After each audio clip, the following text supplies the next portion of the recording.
Welcome back to Just Giants with Grump and the Cranky Fan, the best damn podcast for the best damn football team. I'm your host, the Football Grump, and with me as always is Mike the Cranky Fan. Grump, our long national nightmare is over. It is no longer the off season. Rookies are reporting. We have training camp. Hallelujah. How happy are you, Grump? I'm pretty happy. Training camp isn't as exciting for me.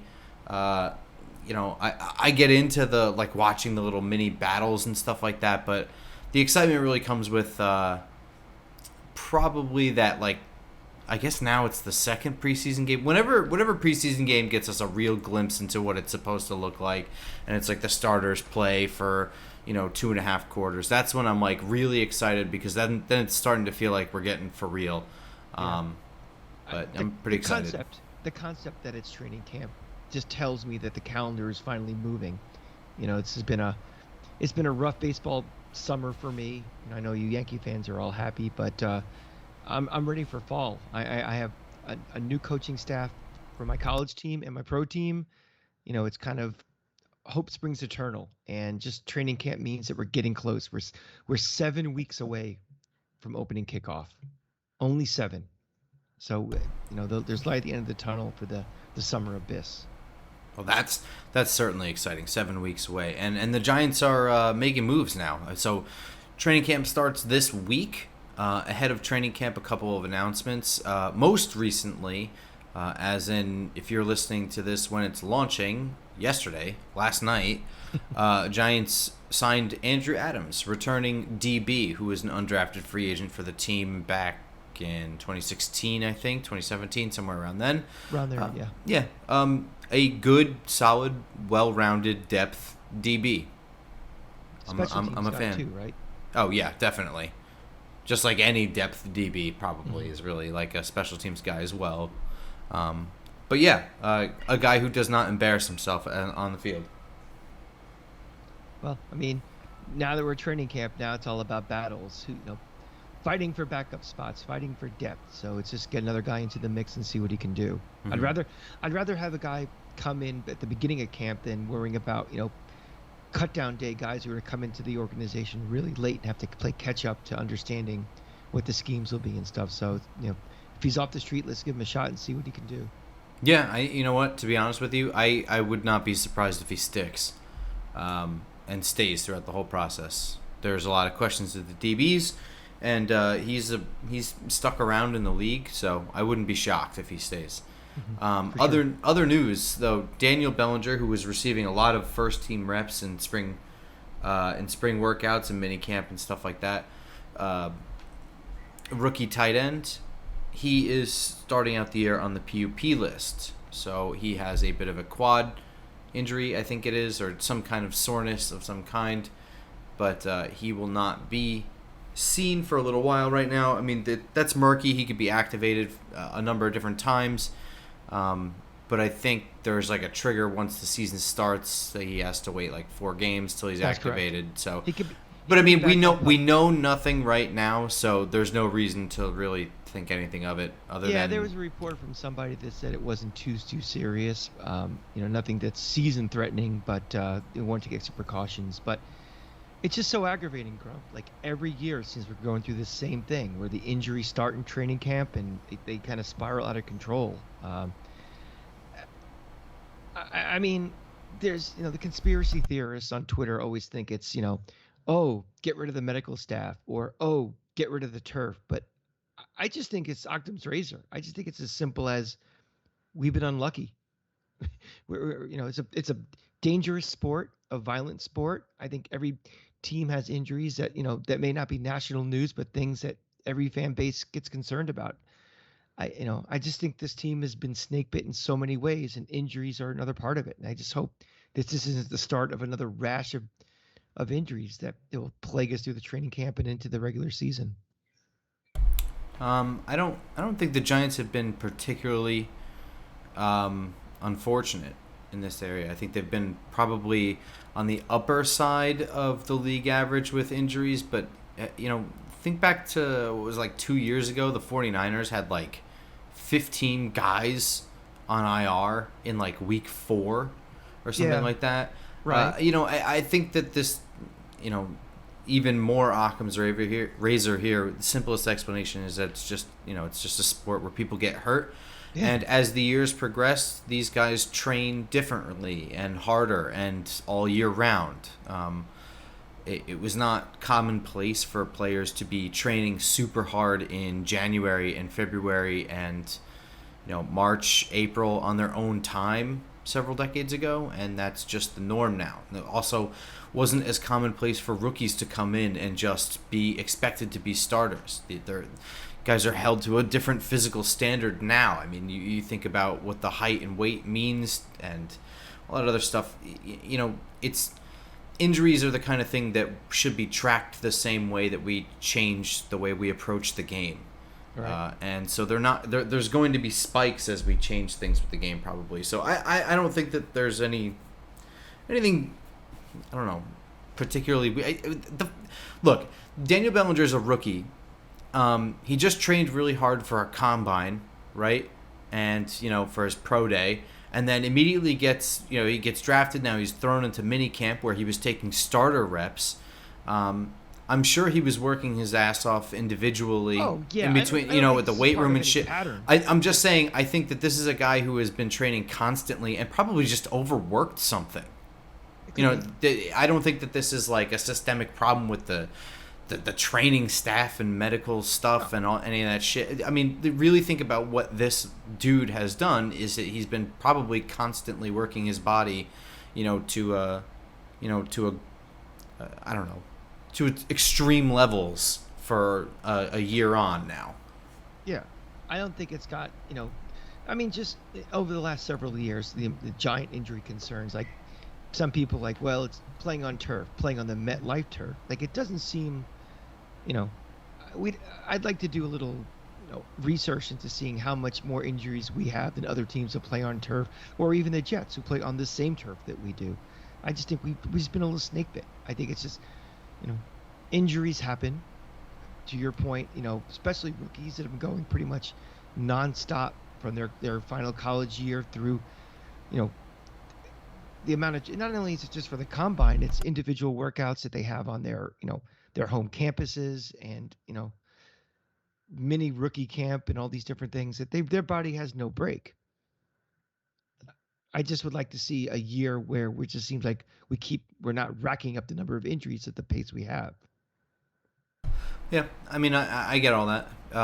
As far as the turf thing goes, I think that there could be something to. I mean, like, generalities of turf versus grass, I think, are silly. I think that grass is far too inconvenient for the way football we play it now to be feasible to be league-wide grass only. So that's just kind of silly to me. But turf, I'm sure there's different kinds of turf and different kinds of expected weather elements or whatever. But yeah. I think it's fair to question perhaps, individual stadiums' maintenance of things, just like we do with grass or whatever. If maybe the Giants and Jets do have more injuries that are turf related, and there's something to the turf specifically at MetLife, or the maintenance of the turf specifically at MetLife, or how the cold may affect it, or something like that. I mean, there may be. But I think, like, looking at raw numbers, it would have to be a consistent since MetLife came about, or whatever, stretch versus the whole league. And I just don't think it's been that level of, like... I agree. Yeah, you know what I mean? I agree. I mean, MetLife is a stadium that, again, is used by 2 NFL stadiums. So you're talking at least 18 to 20 games a year, not including playoffs. The occasional college game that's played there.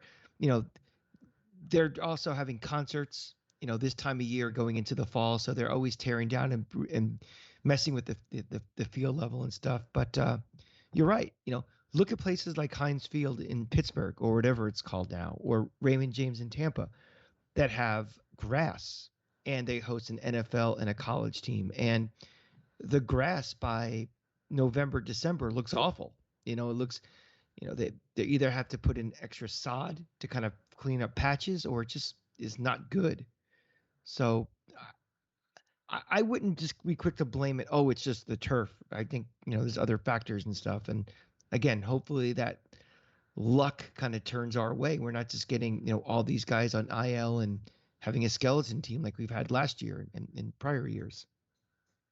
Yeah, I will say, as of I don't want to be like the jinx here, but That's my job. yeah, really, Daniel Bellinger starting training camp on the PUP list is like furthest we've ever been from being injury plagued in the spring and summer. You know what I mean?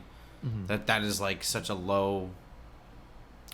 I also have like no expectations. All right, well, let's get in. Let's get into training camp here. Let's go. So, training camp. This is going to just kind of be a little bit of a talk on what we're. It's a preview. Nothing's happened yet. Training camp starts this week. We will be watching on Twitter. Updates from whatever. Some practices are open to the public. Might go to that. There's FanFest. But we'll be paying close attention and stuff like that. But since nothing's really happened yet, I guess just like some insight into what we expect to see, in the coming days. Like, what would not surprise you to see in offense, defense, in any way? Well, I'm expecting, because we have a whole new coaching staff, a whole new philosophy on everything. I'm expecting a lot of teaching, a lot of, installation of things. So I expect it to be everything a little behind, a little ragged play, a lot of communication things that have to be worked out. And as we're doing this preview, we're not talking about necessarily just training camp. We're talking about the preseason as well. So things are going to be working on in training camp to get ready for those first preseason games. I expect it to be sloppy, and that's okay. That's what preseason's all about, getting ready for the regular season. Um, I'm hoping that this coaching staff is different than the previous coaching staff, and they take those preseason games with more of an eye towards getting ready for the seasons to start, as opposed to using it for extended tryouts.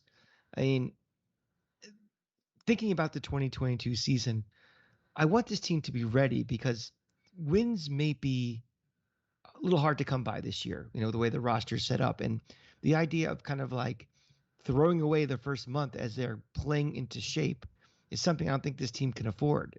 I think there's more value in being prepared for those games than having these tryouts to see, well, who's my second and third team, wide receiver going to be? I mean, is that really as much of a value as having this team ready to go in September? So what I'm hoping to see is that, I want to see more playing time from starters and guys who will be part of the rotation than we have in the last couple of years. Wow. Yeah. I agree with both of those things. So things I'm expecting to see, yeah, mistakes, miscommunication, blown coverages, things like that. None of that's going to surprise me at all. I expect that. 2 new systems, young team, new coach, really. Brian Dable's never been a head coach. Mm-hmm. So, he's now running the whole show and kind of, I guess, sort of installing an offense, which I guess some of that is Mike Kafka knows it and is kind of doing it, but also they're just making shit up, and Daniel Jones tells him what plays he likes the best, and there's input from everybody. That sounds like a lot of shit, you know what I mean? So Yeah. I mean, I expect a lot of that stuff, and I'm not going to get concerned if I see, if I hear that there was mistakes. Like you said, I expected to see a lot of had some extra work on the side, or was sticking close to the assistant coach on this one. I expect to see a lot of that. Guys are trying to pick things up, and hopefully they're doing this at a little by little pace, so they can just kind of build a foundation and move on. Well, the good thing is, early on, Brian Dable said things like, we told Daniel Jones it's okay to make mistakes. Be aggressive, throw the ball. If in practice, if it's an interception in practice, that's okay. We're not keeping score. So hopefully that philosophy is carrying through training camp, where they are testing these guys, and it's not just so super controlled that we get into game situations they're not prepared for it. Yeah, you're absolutely right. And again, he may have said that, and now let's hold him to that. Let's see it. And I agree with that philosophy, by the way. Like, I don't care if they have a whole week of bad practice, if that's them getting all the mistakes out of it and they play a good game on Sunday. Them really prepared for the season. Yeah, Yes. really makes no difference to me. So yeah, I agree with that. I expect to see that. I'm not going to lose my mind if the offense has a bad day or the defense is a mess for a little while or whatever. Well, also, I let's expect let's be that. realistic too. This is not a Super Bowl team, so it's like There's that to too. be very concerned about, well, the offense doesn't look good. Guess what? This offense may not look really good in week 1, week 10, week 16. So where the bar is starting from this is a big factor too. So, I just want to see, and again, my overall goal for this season, and I haven't really we did our pen and pencils in the last couple of weeks, but ultimately, what's the final record? I think I don't care. I want to see improvement, slow and steady throughout the season. So week 17 looks like a much more polished and packaged team than it did in week 1 and 2. So that's my goal. Yeah, I agree. Um, I also expect a variety of offensive line looks. Mm-hmm. I think they got a pretty good idea in the spring of how they want to assemble everybody. I think they have a pretty good idea, or at least they think they have a pretty good idea of what they have in each guy right now and how to place them. But I think that they're going to continue to tinker with moving things around. And I think also that, based on some things that maybe they expected in spring, they may shake up from what they had there, and have a few alternate theories on how they may want to run that. So I expect throughout the first couple of weeks to see some shuffling on the offensive line. And if there is none, then that's probably a good thing.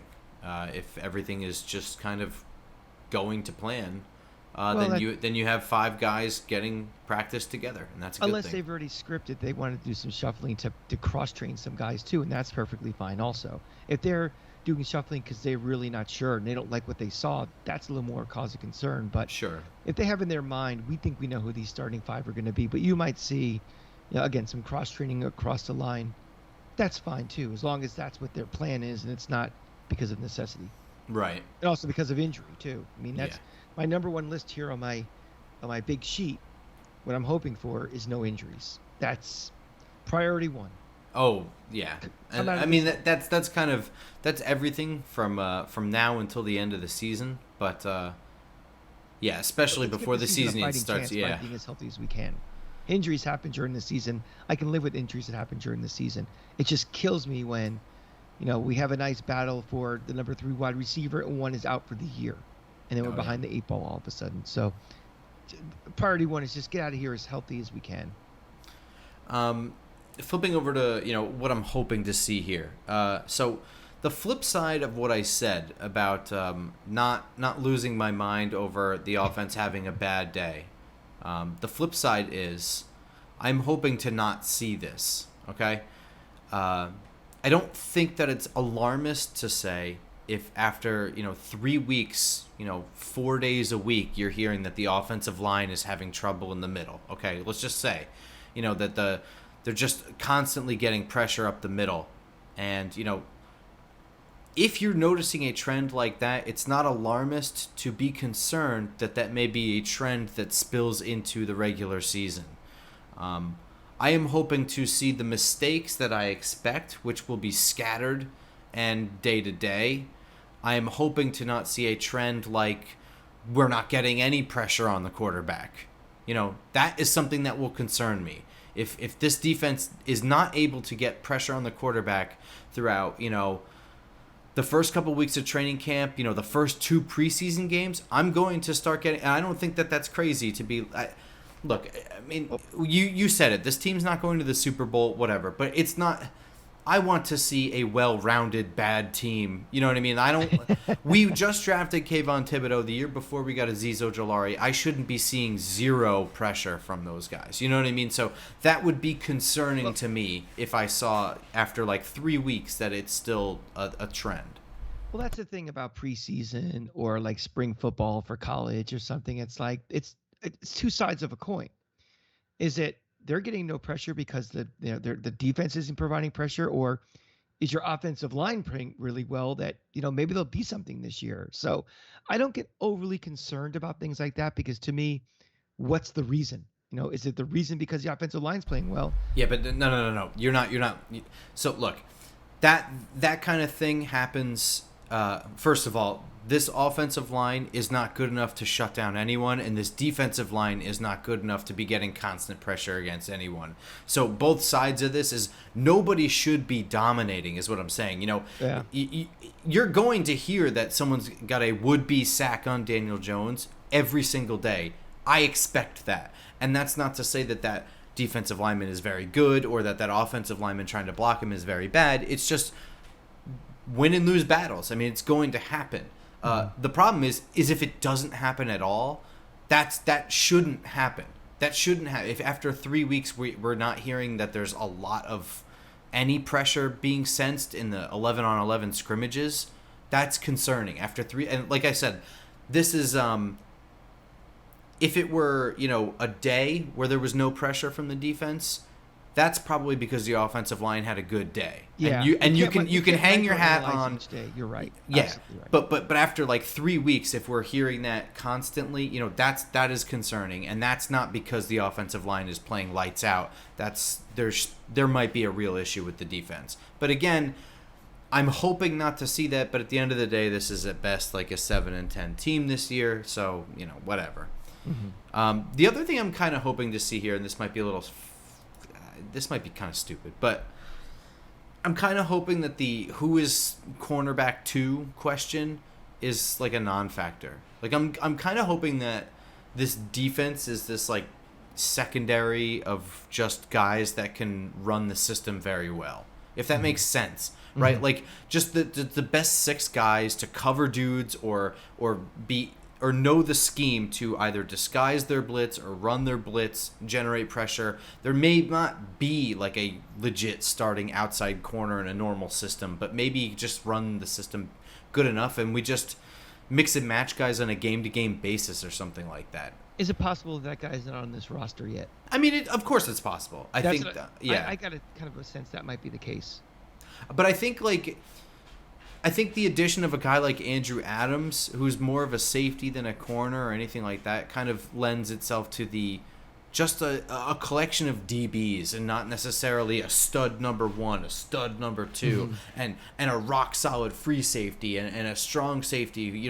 I think it's going to be kind of just a nebulous collection of guys because you're going to be getting bunch. Yeah, it's not like we're playing a Tampa 2 system where we're just sitting back in a Tampa 2 play. Like I think this is going to be like just a weird, confusing, a variety of looks. Like I don't think it's going to be a set roster back there. And again, with the way the scheme we're going to, and we mentioned it earlier, there's going to be growing pains with it. There's going to be communication issues. There's going to be some time to get this install to work. So,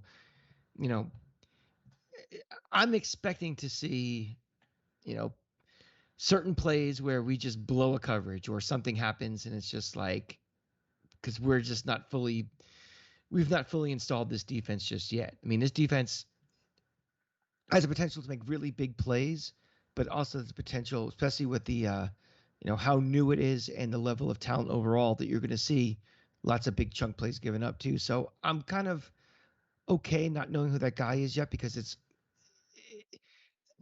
bigger fundamental problems that should get better as the season goes along might supersede who's out there anyway. Yeah, no doubt. And also, I might think that the system evolves over the course of Wink Martindale's time here. Mm-hmm. We've talked at length for months about the cash limitations that this team has had.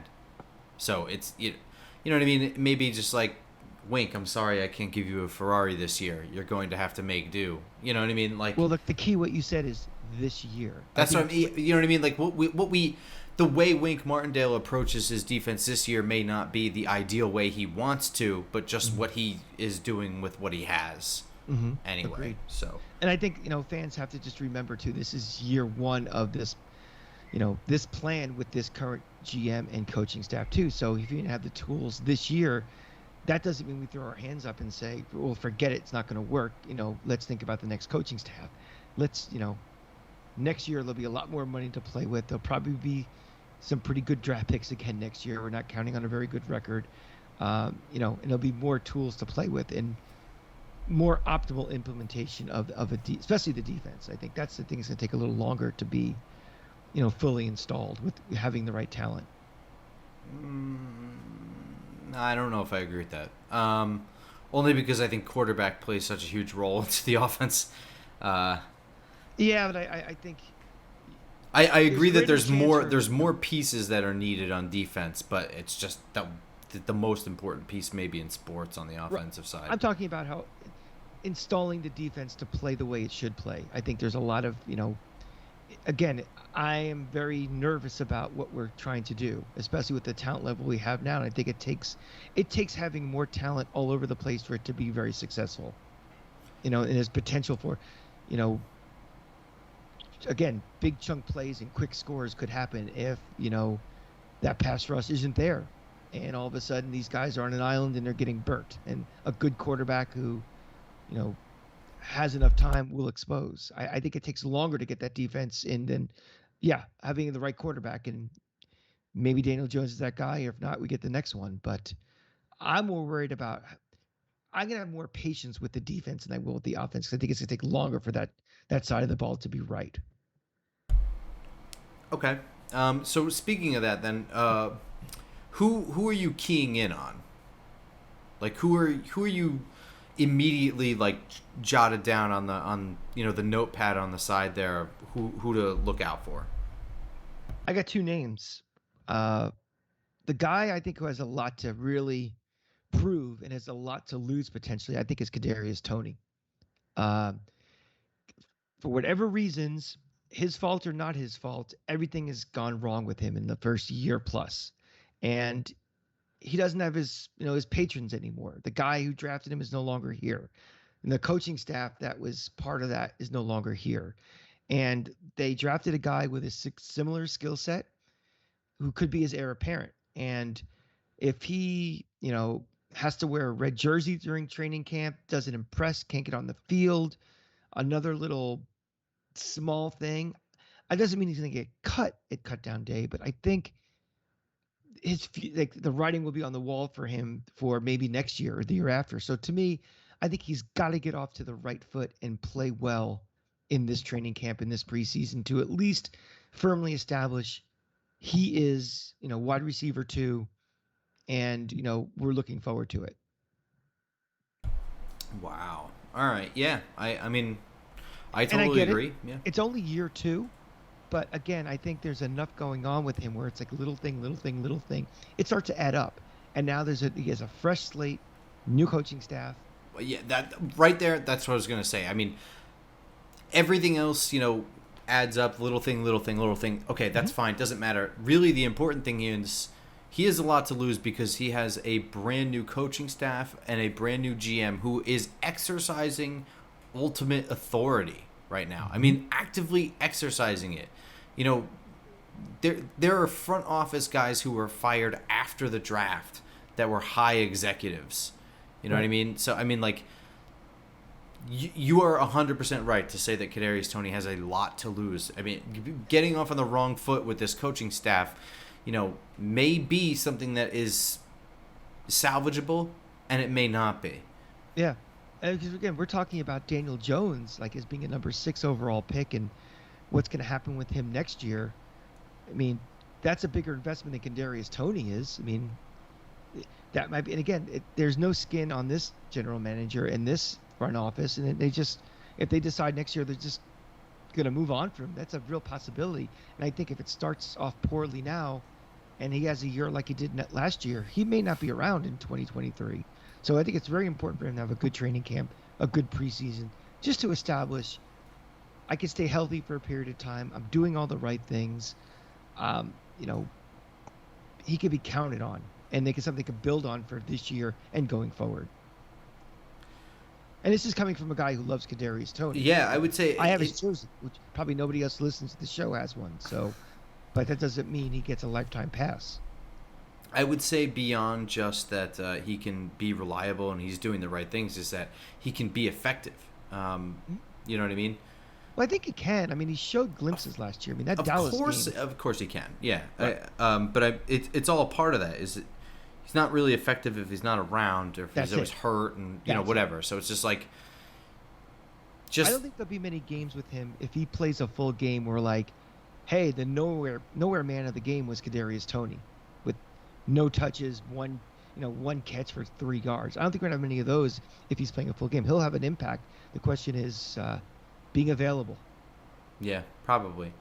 And I don't think we'll be in the situation that we were last year, where we felt like, first of all, last year he wasn't getting on the field even when he was healthy, Hmm. especially early on. But then also that they were just kind of like coming up with the weirdest and dumbest ways to just force the ball into his hands. I don't think that we're going to be seeing that either. I agree. Maybe once or twice we'll see like gimmicky plays or whatever, but there were some times where it was like this very clearly like nobody else is even running a route. Like this is a play for Tony. Like Well, that's where having Robinson kind of comes in also, and I don't think that we're going to be seeing those kind of like dumb offensive shortcuts. I agree. I completely agree. Um, yeah, I am. I'm gonna agree with you on who has the most to lose there. I mean, like, there's other guys that are kind of easier to say, like, oh, Shane Zimenez is probably halfway off the roster already. Darius Slayton, Yeah. I think honestly may be gone whether he likes it or not. Darius Slayton has maybe perhaps a lot to lose or a lot to gain. I think maybe if he plays very well in training camp preseason, the Giants may have a chip to toss away, Hmm. trade away for some other asset that may be, I don't know, a punter or something. But he could get out of here and play for a new contract somewhere that is probably more interested in signing him than we are in re-signing him after this year. And he also could have a lot to lose, because if he can't stick even here, then he's going to have, pretty shit luck on the open market, probably play for a very low contract and have an uphill battle ever playing for a better contract where he's going to have to really stand out and stuff like that. So, but I mean, that's all kind of obvious, right? I have it right here on my list for things expecting, and I put after cuts down, some established names are gone, and I have Zimenez and I have Slayton right Yeah. there on that list. Oh, for sure. Yeah. Again, these guys who might be here a little longer than you think because they're investments made by the previous GM, and that GM is no longer here. There are no ties for these guys. They have to perform. They have to execute, and there's competition. You know, competition at wide receiver for Slayton. Zimenez is gonna have competition, and if they don't produce, they're gonna be gone. Yeah, absolutely. The guys that or guys, I guess just general areas that I'm gonna focus in on. For starters, I'm really really stoked to just watch the edges of both trenches, Hmm. both the tackles. I want to see Thibodeau and Ojolari. I want to see them getting at it. I just want to watch those battles. That's gonna be really fun. Um, And I'm really interested to see Jones and the way he is functioning in Dable's offense, the way this offense is created around him. But, specifically, I'm interested in the way that Tony and Robinson and Barkley are all deployed creatively, or maybe they won't be deployed creatively at all. It'll be really mundane. But whatever, I'm interested in all that stuff. But what I'm really focusing in on is how this offense is created around Daniel Jones, supposedly. And so I kind of want to see how comfortable Daniel Jones already looks in it. That doesn't mean completing 12 passes out of 12. It just, means it might be an eyesight thing. I don't fucking know. Yeah, But I have on my notes here for Daniel Jones. It's how much are they giving him? I right. mean, if we come out, it looks like he's a quarterback on training wheels or someone like a rookie out there. Like, we're just giving you a little bit this week, a little bit more next week. If we can see like a package of different things that he's doing, that will make me feel okay. This coaching staff is pretty comfortable with him to go out and play on September 10th, whenever that first game is. But if we see something like you know what a rookie would be doing, and he's just being like spoon fed little bits of the offense, I'm going to be concerned. So Yeah, it's that's actually a really good barometer for how to check it. But just in general, it may be like, in the training camp practices that I watch, or just the clips, just how comfortable he seems to look dropping back and throwing and expecting what he's seeing, and whatever, and just how comfortable he feels. But really, it's going to be a progressive thing that I'm watching throughout training camp. So right. it's obviously going to go into the preseason games where it'll be on display for all of us. So it's just one of those things that it might be an eyesight thing for me. I'm not sure what specifically is going to stand out that's going to make me say it looks like shit in this Yeah, offense or whatever. numbers But are irrelevant to me in the preseason. oh, To me, it's definitely. right. This is an eye test thing, and I think it's a you build more confidence what you see a play happening than you go back to the stat sheet and say, oh, 9 for 13 for 150. Oh, that's good. But it's like you kind of know it when you see it, and you see a level of confidence. You see, you know, come on, throw it. Oh, guy's open. We don't want to see those things. We want to see assuredness and knowing what he's going to do with the ball and you know aggressiveness.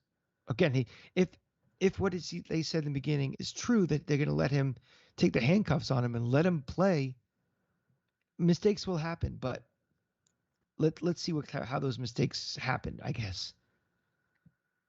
Yeah. Um, so those are the two things I'm like most ready to key in on. But I do want to mention one dude that I might be like a sneaky little guy to keep your ears out for, is Jeremiah Hall. Kind of like weird fullback, H-back, tailback of sorts. I'm really interested to see, because he's kind of a Swiss Army knife kind of offensive weapon that might be useful as that 53rd guy. Probably will earn his stripes on special teams as well. But I think he could add a fun dynamic to the offense. Might be one of those guys that's like a fan favorite to make the team, or a fan favorite to score a touchdown if he does make the team. You know what I mean? Like also a fullback, so I say him, but Henry Hynoski or whatever, something like that. We got a lot of guys like that who are kind of Swiss Army knives. If they want to use Saquon Barkley as much out of the backfield as as a running back, we have Robinson, Kadarius Toney, guys who can little scat backs who could catch the ball, could potentially Daniel run the ball. Jones.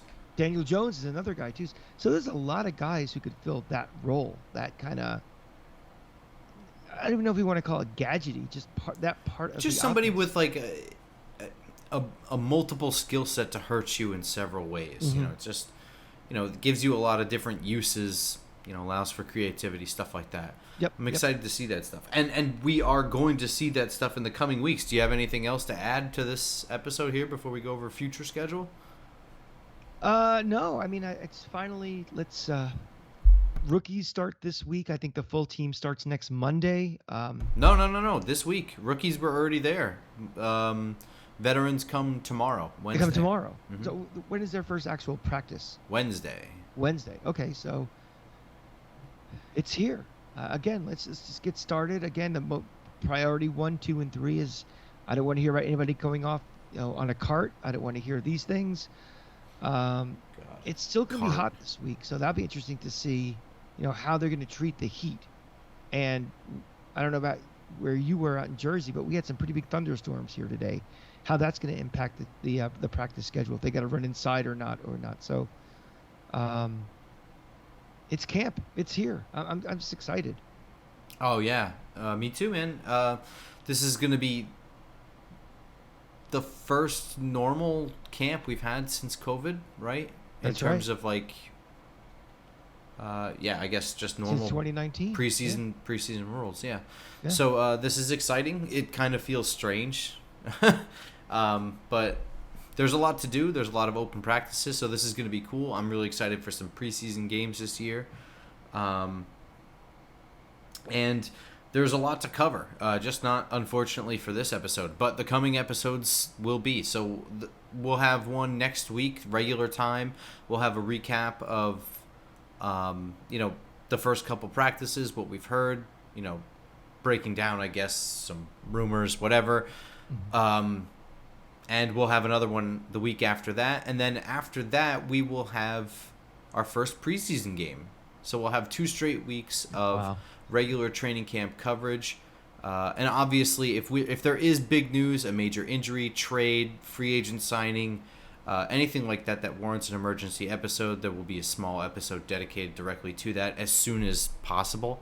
Yes. So it will fall outside this schedule I'm kind of talking about here, but just 2 back-to-back weeks of just training camp coverage. We'll have an episode after the first preseason game, which is at the end of the week. So I'm not sure if that one's going to be broadcast at the end of the week or if we'll just save it for the beginning of next week. We'll have to figure that one out based on our schedules. Right.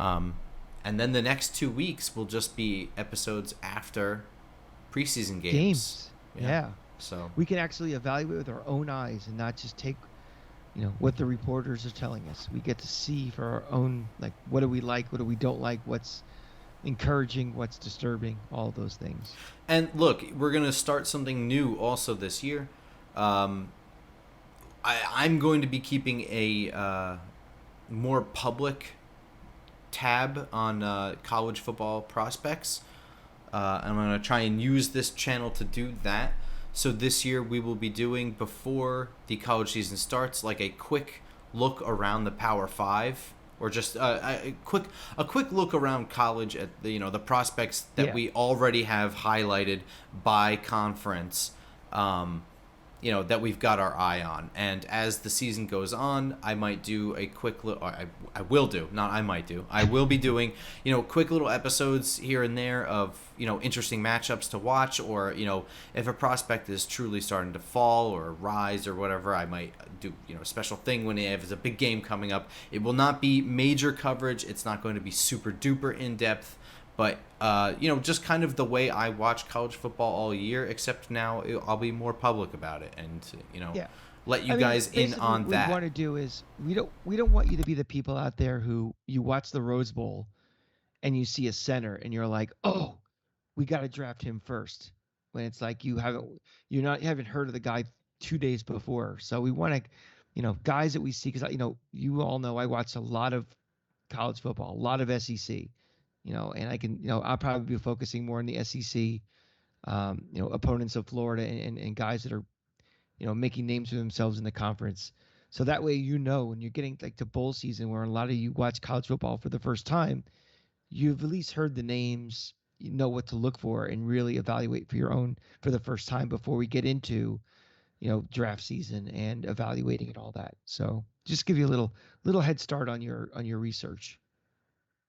Yeah, and the first episode of that is coming out just before the college season kicks off at the end of August. So that's pretty awesome too, and that's all on the horizon coming up. So I hope to see you guys in the coming weeks with us here on YouTube, iTunes, SoundCloud, Google Play, what have you. And we hope to see you on Twitter as well, where you can interact with us. I'm at football_grump, and he's at the Cranky Fan.